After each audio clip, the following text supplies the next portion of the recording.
Dignities eight DISE, gyms की complete management, सामने बैठे हुए स्टूडेंट्स, सबको जय हिंद। सप्लाई चेन के बारे में मैं जो प्रैक्टिकल अनुभव है वो आपसे शेयर करूंगा, क्योंकि सप्लाई चेन क्या है, कहाँ से आती है, क्या होगा, वो तो आप गूगल में सारा सर्च भी कर लोगे, यू विल फाइंड आउट। तो जो मैंने इस सप्लाई चेन के साथ 36 साल की इस यात्रा में जो जिया है, मैं उसको कहीं ना कुछ अनुभव आपसे शेयर करूंगा। सबसे पहले तो हमको एक थोड़ा सा ये जानना ज़रूरी है कि सप्लाई चेन हमारे जीवन में क्यों इम्पोर्टेंट है, एक देश की सुरक्षा के लिए क्यों इम्पोर्टेंट, एक देश के लिए क्यों इम्पोर्टेंट है। और आपने शायद सबने लास्ट ईयर देखा होगा, पढ़ा होगा, 17 सितंबर 2022 में माननीय प्रधानमंत्री नरेंद्र मोदी जी ने लो स्टिक पॉलिसी का उद्घाटन किया था। मतलब किसी देश का प्रधानमंत्री लो स्टिक के बारे में सोच रहा है तो बहुत बड़ी बात है, क्योंकि उसको ये दिख रहा है कि जब भारत विश्व गुरु बनेगा तो लो स्टिक पॉलिसी का एक अहम रोल होगा। कोई भी देश का टारगेट, कोई भी चीज़ का टारगेट यदि हम पूरा करना होगा तो एक सप्लाई चेन उसकी मजबूत होगी तो ही पूरा कर पाएंगे। एक छोटा सा उदाहरण देता हूँ कि मैं डिफेंस में हूँ, मिलिट्री में रहा हुआ हूँ। हम बॉर्डर पे लड़ाई लड़ रहे हैं, मेरे को 32-40 गोलियाँ दे दी कि आप उस पार्टिकुलर पेड़ के पीछे कोई एक व्यक्ति खड़ा है, उसको मारना है। मैं इंतजार क्या करता हूँ कि वो दाएं होगा बाएं होगा, कभी तो निकलेगा वो, कभी तो उसको भूख लगेगी, कभी तो प्यास लगेगी, तो जो ही वो हिलेगा मैं उसको मार दूंगा। वो सामने वाला क्या देखता है कि मेरे को भूख लगेगी या प्यास लगेगी या मैं दाएं बाएं नज़र करूंगा तो पेड़ को चेंज करके दूसरे पेड़ पे चला जाऊंगा। उसकी ये डोज है, मेरी ये है। अब इसमें रोल आता है सप्लाई चेन का।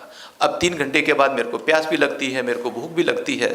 यदि मेरा थोड़ा सा भी नज़र इधर उधर हो जाए तो I can miss my target.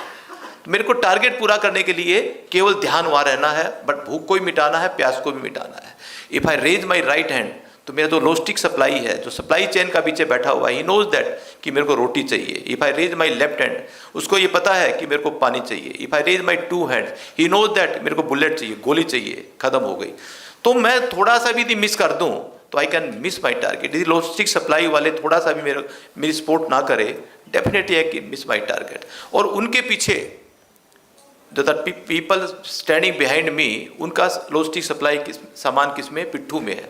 उसके पीछे 10 पिट्ठू के पीछे एक छोटा सा जोंगा खड़ा है, 3 टनर्स, उसके पीछे एक पूरी ब्रिगेड खड़ी है, दिल्ली के अंदर पूरे टैंक खड़े। That means that is the things.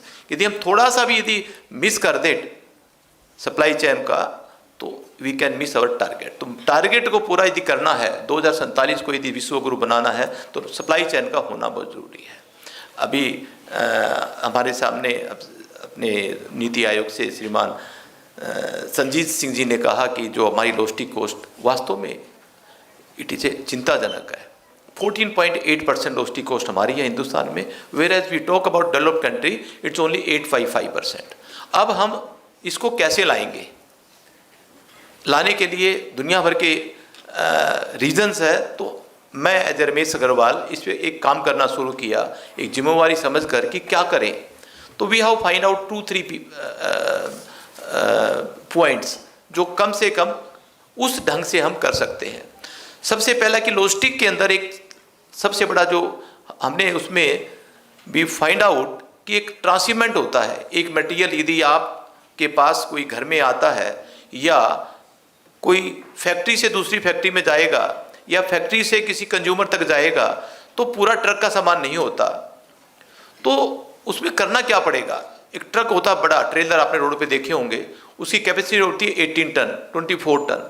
But suppose you have to dispatch for 2 ton, 3 ton, क्या करेंगे आप? एक फैक्ट्री से वो मटेरियल उठाकर कोई भी लॉजिस्टिक कंपनी एक छोटे से हब में रखती है। उस हब में इकट्ठा होने के बाद एंड ऑफ द डे रात के टाइम पर बड़े हब में लेके जाएगी, दैट कॉल्ड चाइल्ड हब। फिर वो लेके जाएंगे मदर हब। अब मदर हब से बड़े बड़े ट्रक भरकर वो डेस्टिनेशन के ऊपर मदर टू मदर जाएंगे। सपोज दिल्ली टू गुवाहाटी जाना है तो वहाँ फिर कहाँ जाएंगे? मदर हब में जाएंगे। मदर हब के बाद फिर वो डिस्ट्रीब्यूट होगा चाइल्ड हब में, और देन एंड यूजर के ऊपर फिर वो कंसोल जो डिस्ट्रीब्यूशन है वो जाएगा। That means there is 2 transshipment यहाँ पर है और 2 ट्रांसशिपमेंट डेस्टिनेशन पर है। वी आर मेकिंग 4 ट्रांसशिपमेंट, और हमारी लॉजिस्टिक में क्या है कि more you tranship more damage, less you tranship less damage, zero you tranship zero damage. अब इस ट्रांसशिपमेंट के कारण there is 42,000 crore annually loss, 42,000 crore का हमारा नुकसान होता है। अब हम इस पे ये मान के चल रहे हैं इट इज अनअवॉइडेबल, ये तो होगा ही। अब ट्रांसशिपमेंट के बगैर कैसे मटेरियल एक जगह इकट्ठा होगा, छोटा छोटा मटेरियल रेलवे में भरना है तो कैसे ट्रांसशिपमेंट के बगैर उस रेल का डब्बा भरेंगे, वो तो कलेक्ट करना ही पड़ेगा। बट जब हम सब काम करते हैं लॉजिस्टिक के ऊपर, आप जैसे एक्सपर्ट जब हमारे साथ कमेटी में बैठते हैं, बिकॉज कोरोना से पहले आईएम के कुछ बच्चे मेरे पास इंटर्न करने आए थे, बड़े स्मार्ट बड़े एक्टिव, मैंने ये प्रोजेक्ट दिया कि let us make transshipment is zero, और ऐसा एक निकल कर आया कि yes we can do it. तो बोला कैसे करोगे, बोला हंसी भी आती है कि आप 1 टन माल को क्या पूरे ट्रक में भेज दोगे, बोला नहीं नहीं विल डू इट। और अल्टीमेटली रास्ता निकला and we made a transshipment zero, no transshipment. How we made it, हमने किया क्या, आपने शायद रोड के ऊपर कभी ध्यान दिया होगा अग्रवाल पैकरमूर के ट्रकों को चलते हुए, तो हमने 500 kg का एक कंटेनर बनाया, 1 टन का एक बनाया, 1.5 टन का एक बनाया, 2 टन का एक बनाया, 3 टन का एक बनाया, 4 टन का एक बनाया, जिसकी डिमांड हो उस साइज के कंटेनर बना दिए। जैसे आईएसओ कंटेनर आपने देखते हैं रोड पे 20 फीट का, ऐसे ही कंटेनर, वो कंटेनर के अंदर नहीं जाते, बाहर रखने वाले कंटेनर। और जैसे आपके पास डिमांड है 2 टन की, तो we will send a small 2 tonner container at your door, और वो कंटेनर आपके डोर पे आएगा, आप उसमें सामान भरेंगे, ताला चाबी आपका लगाएंगे आप या सील आप करेंगे, that this container will come our yard. और ऐसे पूरे दिल्ली में 100 कंटेनर शाम तक हमारे पास इकट्ठे हो जाते हैं। फिर हम एक बड़ा ट्रेलर लाइक 50 फीट का, उसमें 8 कंटेनर 9 कंटेनर आते हैं, दैट लाइक ट्रेन में देखते होंगे आप, इसी तरह का वो ट्रेलर जाएगा अप टू गुवाहाटी, फिर वो ओवरलोड हो जाएगा। उसके बाद स्मॉल ट्रक्स वो अपने अपने डेस्टिनेशन पे 100 किलोमीटर 50 किलोमीटर जाएंगे। देयर इज ए ट्रांसशिपमेंट किसका है, कंटेनर्स का है, गुड्स का नहीं है। Goods are seen unseen and untouch. तो इस तरह से जो ट्रांसशिपमेंट का एक कंसेप्ट बनाया, और अग्रवाल पैकरमूर लिमिटेड ने इसको जीरो करने के बाद एक मैसेज दिया देश भर में कि yes we can do it, it is a start. 42,000 crore का बहुत बड़ा एक नुकसान है। अब इसका क्या लाभ हो, कंटेनर तो बन गई, 42,000 करोड़ का एक नुकसान भी बचने लग गया। You must have seen many times on the road, बड़े बड़े ट्रेलर चलते हैं रोड के ऊपर जिसमें मशीन भी जाती है, मैनी टाइम्स जो मोटर जाती है, जेसीबी मशीन आपने देखा होगा अर्थ मूव करते हुए। तो अब तो 40 फीट वाला ट्रेलर्स माननीय गडकरी जी ने 50 फीट का अलाउड कर दिया, पहले उसके बाद ओनली 40 फीट, क्योंकि रोड हमारे छोटे होते थे, 2 लाइन के तो 4 लाइन 6 लाइन ऐसे रोड हो गए कि आप पूछो मत। तो वो अब उसकी जो लेंथ है वो 50 फीट अलाउड करती, तो वी कैन कैरी 10 फीट मोर। तो अब उसमें क्या है कि उस ट्रेलर में को जो सामान जो भरते हैं तो उसमें मिनिमम 4 फीट और मैक्सिमम 20 फीट जगह खाली जाती है, क्योंकि जेसीबी सेंटर में भर देंगे तो आगे 4 फीट पीछे 4 फीट, या कई बार आगे 8 फीट पीछे 0 फीट, या आगे तक लोड कर दिया तो पीछे 8 फीट। This is wastage. ये वेस्टेज हिंदुस्तान के अंदर 68,000 करोड़ की स्पेस वेस्टेज है, 68,000 करोड़ का। अब करें क्या, बोले जी इसमें सामान डालेंगे तो भीग जाएगा, गिर जाएगा, ओपन ट्रेलर है। तो अब इसका फिर जो कंटेनर जो जन्म हुए थे स्मॉल जिसका हम ट्रकिंग क्यूब नाम देते हैं, हमने क्या किया, उसी ट्रेलर के ऊपर एक जो चैनल फिटिंग कर दी, और जहां भी जगह बचती है, इफ इट्स 4 फीट जगह will put the 4 feet container, 8 feet तो 8 फीट, 20 फीट तो 20 फीट। तो वो जगह थी जो स्पेस था, तो वेस्टेज की तरह हम यूज करते थे। Now started going to be a game changer, और हमारी वो जगह की पूर्ति हो गई, और पूरा देश भर यदि ऐसा काम शुरू कर देगा तो will save 68,000 crore rupees, 68,000 crore रुपए का ये हमारा बचाव हो जाएगा। इसी में एक चीज़ और देखने को आई, क्योंकि मैं आपको ये कहता हूँ कि आप जैसों की सोच यदि 14.8% को 8.5% लाना है, तो हम कोई ऐसा जादू नहीं कर सकते कि ड्राइवरों की तनख्वाह कम कर दो, या और कुछ लॉजिस्टिक की चीज़ कम कर दो, या डीजल का भाव कम कर दो। हमको तो अपने जहाँ वेस्टेज हो रही है उस वेस्टेज को कैसे यूटिलाइज करें, उस वेस्टेज को कैसे जीरो करें, वैसे ही कर 6 लाख करोड़ रुपए का वेस्टेज जो है we have to reduce to zero, तब जाकर हम कहीं सिंगल डिजिट में आएंगे। ये आएंगे, जिसने प्रधानमंत्री जी ने जो बिगुल बजा दिया, तो then there is nothing like that. क्योंकि 17 सितंबर को मेरे को भी मौका मिला था विज्ञान भवन में उस लोग पॉलिसी के अंदर, और ऑनरेबल प्रधानमंत्री ने 4 मिनट मेरे को कहा कि आप ट्रांसपोर्ट के बारे में कई बार बात करते हो, you have the time for 4 minutes, बात करोगे। मैंने 4 मिनट 33 सेकंड बात करी, सुनी भी बात, एक्नॉलेज भी की। उन्होंने कहा कि यस जो आप कह रहे हैं इट विल बी डन, और स्टार्टेड हो गया, उन्होंने करना भी शुरू कर दिया। मैनी ट्रक्स आपने देखे होंगे, पहले हिंदुस्तान के अंदर एक सर्टेन हाइट होती थी हमारी 9 फीट की।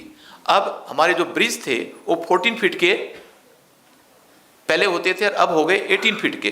तो हमारे को लाभ क्या हुआ, लोस्टिक वालों को क्या लाभ हुआ? आज भी हमारे 9 फीट चलते थे। तो जब हम जैसे माननीय गडकरी जी को अप्रोच किया तो उन्होंने कहा कि क्या चाहिए, मतलब जब ट्रक की हाइट पहले भी 9 फीट की थी, आज भी 9 फीट की है, आपने ब्रिज 14 फीट के 18 फीट के कर दिए, तो लाभ क्या हुआ? मतलब क्या चाहिए कि हमारी हाइट अच्छी करो। Then he allowed 4.75 metre height from the ground, यानी कि जो 8 फीट या 9 फीट की हाइट थी उसको 11 फीट की हाइट अलाउड कर दी। अब उसमें होता क्या था, पहले हमारे एक लोड बेरिंग कैपेसिटी होती है हर आइटम की। जैसे आपने नीचे कोई सामान डाल दिया, वो सामान के ऊपर सामान डालोगे तो उसकी कैपेसिटी होती है 120 केजी रखने की, जनरली 80%, वैसे आप 150 किलो भी रख सकते हो। तो ऐसे ही एक प्रैक्टिस है। तो आपकी जो हाइट होती थी, नीचे एक कार्टन में आपने कोई सामान डाल दिया, उसके ऊपर 5 कार्टन ही रखोगे, that can be up to 6.5 feet और 7 फीट और 6 और 7 फीट, क्योंकि हमारी हाइट ट्रकों की 9 फीट के कारण एक ऑलरेडी एक पैरामीटर बनाकर रखा था कि हम 7 फीट 6 फीट में डालेंगे। इस तरह से पूरे हिंदुस्तान भर में जो 100 ट्रक माल लेके जाते हैं, अब वो यदि ये हाइट का यदि पैरामीटर ठीक कर दे तो 60 truck can carry same goods.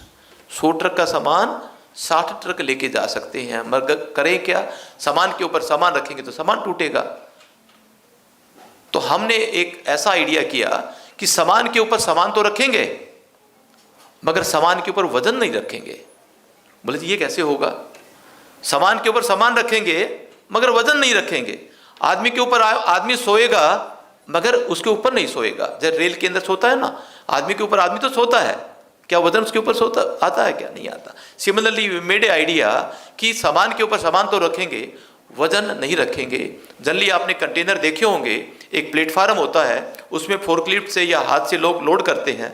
तो उस प्लेटफार्म को हमने क्या किया, 2 प्लेटफार्म बना दिए साथ ही, और पहले पे लोड करके through hydraulic we lift it as where is required 5 feet 6 feet 7 feet 7 feet उसको खड़ा कर दिया, और खड़ा करने के बाद नीचे फिर सामान डाल दिया। तो सामान के ऊपर सामान तो रख दिया पर वजन नहीं आया। और वो जो ट्रक का मटेरियल जो 100 ट्रक में जाता था, नाउ इट स्टार्टेड 60 ट्रक्स। तो 40 ट्रक का बचाव, कितना कंजक्शन, कितना डीजल का बचाव, कितना भाड़ा, कितना बचा होगा। तो दैट अगेन कॉस्ट ह्यूज। तो इस तरह से लॉजिस्टिक कॉस्ट को किस तरह से कम किया जाए, इस पे बड़ा काम करना शुरू किया। We are in packing moving, उस पर भी हमने सोचा क्या करें, इसमें भी कैसे कम करें। इससे पहले आज से करीबन 7-8 साल पहले अग्रवाल पैकमूर क्या करती थी, because in India, if talk about India, there are 6000 people move every day. 6000 लोग पूरे देश में एक जगह से दूसरी जगह मूव करते हैं, यानी कि 21,90,000 एक साल में लोग मूव करते हैं। और एवरेज हर घर में मैं मानता हूं कि एक टीवी तो होगा। आजकल तो 2-2 3-3 मिलते हैं, पर एवरेज एक टीवी तो हर घर में मिलता है।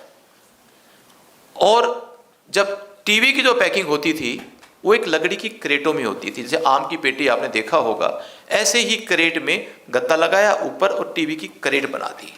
और क्रेट बनती थी तो उसके बाद यूज एंड थ्रो थी, काम नहीं आता था। तो आप सोच के देखो 21,90,000 क्रेट हर साल बनती होगी, तो कितने पेड़ कटते होंगे, अनगणित। तो हम अपने आप को महसूस किया कि हम कहीं ना कहीं अक्यूज हैं, क्रिमिनल तो नहीं है हम, कितने पेड़ कटवा कर, बट जरूरत है, नहीं तो टीवी सेफ नहीं पहुंचेगा। तो इसका क्या किया जाए?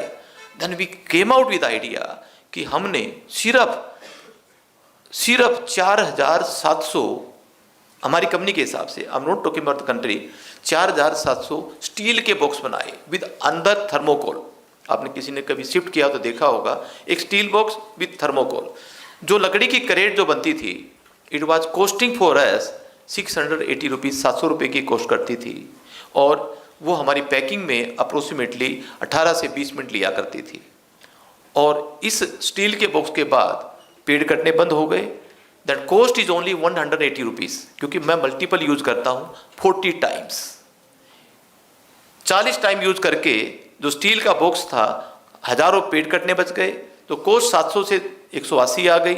और जो 18 मिनट का जो टाइम था, it reduce to only 40 seconds. 40 second में पैक होता है और लॉक किया और चल दिया।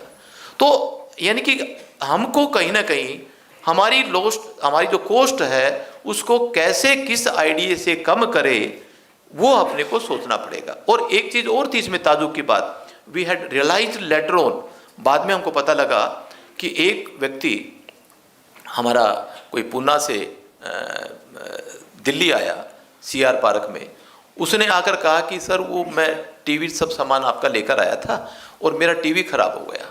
हमने बोला अभी कब लाए थे? बोला जी 6 महीने पहले लेकर आया था। तो आपको अब कैसा पता लगा? बोला ठीक चल रहा था, अचानक कुछ चीची की आवाज़ आने लग गई, स्क्रीन में भी कुछ आ गया, मैं लगता है कि खराब हो गया। तो बोला जी खराब का कारण बस मेरे को नहीं पता, बट आई नो दैट कोई ट्रांजिट में कुछ हुआ होगा, अदरवाइज हमारे तो घर में बिल्कुल सेफ रहता है। आपका आया था, उसके बाद ठीक चला, उसके बाद खराब हो गया। अब हमारी भी एक पॉलिसी है कि 7 डेज तक हम किसी का, कंज्यूमर का जो है वो कंप्लेन लॉन्च करते हैं। मगर एक पॉलिसी ये है कि कंज्यूमर भगवान है, जब वो कहेगा उसकी बात 100% सच्ची विश्वसनीय होती है और उसकी बात सुनी जाती है और उसका एड्रेस किया जाता है। तो then we came out this कि भाई इसकी कंप्लेन लॉन्च कर ली, एंड वी आज this gentleman will come out with 21 days, 21 दिन में आपका जवाब देंगे। और अल्टीमेटली क्या हुआ, 21 दिन के बाद हमारे लोगों ने कहा कि सर जो टीम थी जहाँ टीवी पैक होता है वहाँ एक फ़ोटो लिया, लकड़ी की क्रेटों में पैक करते थे, उसमें बाय डिफ़ॉल्ट 45 to 48 हैमर लगाते हैं लकड़ी की क्रेट करने के लिए। फिर हम LG टीवी वाले के पास गए, बोला साहब टीवी ख़राब कहाँ हो सकता है? बोला जी पानी में फेंकोगे तो ख़राब होगा, ऊपर से डालोगे तो ख़राब होगा, हैमर मारोगे तो ख़राब होगा। बोले यस, तो हम तो हैमर लगाते हैं। तो then we came to know कि एक हैमर उस टीवी की 1 महीने की लाइफ कम करता है। बाय डिफ़ॉल्ट हम 48 हैमर लगाते थे तो 4 साल की उसकी लाइफ कम करते थे। You are paying money for the TV for 8 years as a conditional warranty, यानी कि 90,000 का टीवी आपने खरीदा, एक शिफ्टिंग में हम 45,000 का करते थे। ऑफ कोर्स हमारे पास कंप्लेन नहीं आया करती, क्योंकि 5-6 महीने के बाद उसका पता लगता था टीवी का मर्डर हो चुका, इसलिए नोबडी केम टू अस। वो भी आज लाखों टीवी के मर्डर हुए होंगे, अब 5-7 साल के बाद वो भी हमारे बंद हो गए। यानी कि कहने का मतलब कि लॉजिस्टिक कोई एक छोटा इस बाउंड्री के भीतर रहने वाला नहीं है, बहुत बड़ा चैप्टर है। अपने ह्यूमन के हर जगह आपको काम आता है, हर जगह आपकी क्या कहते हैं ना कि आवश्यकता का वो बना हुआ है। अभी मेरी बात चल रही थी डॉक्टर साहब से कि हम सुबह, वो कहते कि जब कोई बिस्किट खाते होंगे, आप कोई चिप्स खाते होंगे, आपको तो पता ही नहीं कि आपके तो वो ग्रोसरी शॉप में है, आपने गए और मोल ले लिया और खा लिया, आप बीमार हो गए, देखा कि एक्सपायरी डेट ये तो विद इन दैट पीरियड है। फिर भी क्या हो गया, फिर भी हो क्या गया? क्या है लॉजिस्टिक का रोल?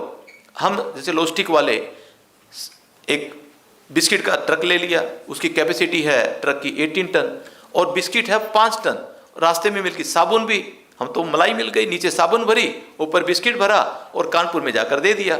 साबुन के पास चली जाएगी, बिस्किट किराना शॉप पे जाएगी, अल्टीमेटली आपके कंज्यूमर पे पहुंच जाएगी। आप रात को एक बिस्किट का पैकेट, एक साबुन लेकर आप अपने डाइनिंग टेबल पे रख दो, सुबह बिस्किट खा के दिखा दो, वो अलग पैक है, वो अलग पैक है, क्या हुआ? उसके बाद भी आप क्यों नहीं खा सकते? Because there is a rancidity phenomena, it takes place. आपका बिस्किट उसी दिन 12 घंटे के अंदर एक्सपायर हो गया, मच बिफोर एक्सपायरी डेट। तो एक्सपायर्ड आइटम हम खाते हैं because we don't know, because of poor logistic. ये भी अभी इसके तो अभी हमें चिट्ठा खोला ही नहीं है, कितने 1000 करोड़ की दवाई इंपोर्ट करते हैं बिकॉज ऑफ पुअर लॉजिस्टिक, वो भी नहीं पता हमारे को, वो अभी जगाना भी नहीं सरकार को। मगर ये होगा आने वाले टाइम में, कंज्यूमर्स को अवेयरनेस होना पड़ेगा एक बेस्ट लॉजिस्टिक के लिए, जीवन को बढ़िया कैसे करे, इस तरह का हर तरह का है। एक चीज़ और, क्योंकि 5 मिनट मेरे बचे हुए हैं, 4 मिनट, कि अब और क्या करें लॉजिस्टिक कॉस्ट कम करने के लिए। हिंदुस्तान में 1,38,000 लोग हर साल रोड एक्सीडेंट से मरते हैं, जिसमें से 24,440 लोग इसलिए मरते हैं कि हमारे ट्रक के ड्राइवर नींद नहीं ले पाते, नींद पूरी नहीं होती उनकी, और मार देते हैं, मर जाते हैं। चलाना आता है, अब दोष किसका? इसके बाद कितना नुकसान होता होगा। इंश्योरेंस कंपनियां कितना मोटर व्हीकल एक्सीडेंट का क्लेम देती है, गुड्स का क्लेम देती है, मरने वाले का व्यक्ति का एक वारिस चला गया, उसकी रोजी रोटी खत्म हो जाती है। What should we do? तो हमने फिर सोचा कि क्यों ना ऐसा काम किया जाए, ये लोग आराम से सोए, क्योंकि हर व्यक्ति 4 घंटे सोने के बाद he can drive his trucks up to 380 kilometre, 380 kilometre अपना ट्रक चला सकता है 4 घंटे सोने के बाद, मगर वो सो नहीं सकता। अब उससे पूछे क्यों नहीं सो सकते?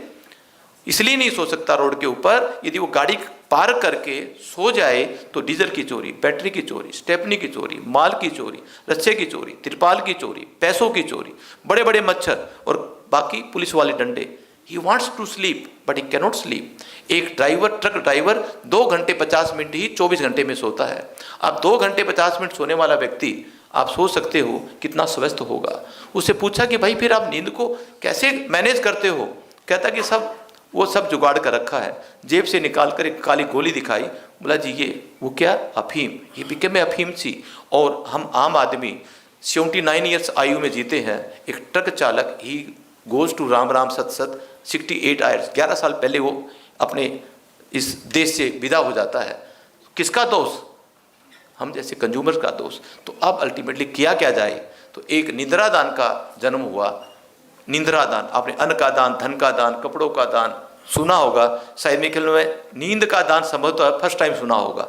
तो एक नई सोच करी कि नींद का दान देंगे, जिसके कारण इन लोगों का जीवन सुधरे। और एक जयपुर अजमेर के बीच में एक केंद्र 50 एकड़ में से 12 एकड़ का निद्रा दान केंद्र बना, जहां 200 चारपाई, 200 कंबल, 200 पंखे, लाइट और लैट्रिन बाथरूम, एयरपोर्ट जैसे हर ड्राइवर, हर चालक की नाई के द्वारा उसके बाल काटने का, उसके पाँव धोने की, मसाज करने की, और उसके कपड़े धोकर जब तक वो नहाएगा उसको सुखाने के सारी व्यवस्था। केवल ड्राइवर से एक फॉर्म भरवाते हैं कि gentleman you will sleep 4 hours और मोर, 4 घंटे प्लस सो जाओगे तो ये सारी चीज़ें आपकी कंप्लीमेंट्री एंड स्टार्ट। इसके बाद एक IIM अहमदाबाद की टीम ने इस पे केस स्टडी की, you will find in Google, कि इस केंद्र के कारण 22 लोग अदरवाइज हर महीने मर जाते थे यदि ये केंद्र ना होता है। तो इस केंद्र के कारण 22 जानें बचने लग गई, 22 जानें 22 हो गई। और क्योंकि करीबन 540 नींद के ऊपर 540 यदि ऐसी नींद मिलती है तो एक एक्सीडेंट बचता है। अभी तक हमने 5,60,000 नींद दिलाई है, जिसमें से 1,32 एक्सीडेंट उसके कारण बचे हैं। तो ये उसका लाभ हुआ। तो मल्टी डायमेंशन से 360 डिग्री सोचना होगा कि लॉजिस्टिक कॉस्ट कैसे कम करे। एक एंगल में ये नहीं कि हमारा वेयर हाउस अच्छा हो गया तो लॉजिस्टिक कॉस्ट कम हो जाएगी, हमारा डिजिटल बन गया तो लॉजिस्टिक कॉस्ट कम हो जाएगी, हमने मशीन से यदि पैलेट से सामान उठाकर नीचे रख दिया तो कम हो जाएगी। वो एक पहलू है ज़रूर, उससे कम होगी, बट 360 डिग्री सोचना पड़ेगा ताकि मेरी लॉजिस्टिक कॉस्ट जो 14.8% है वो 9% या 8.5% कैसे हो। इस बात के ऊपर मेरी बात खत्म करता हूँ। सबको धन्यवाद। जय हिंद।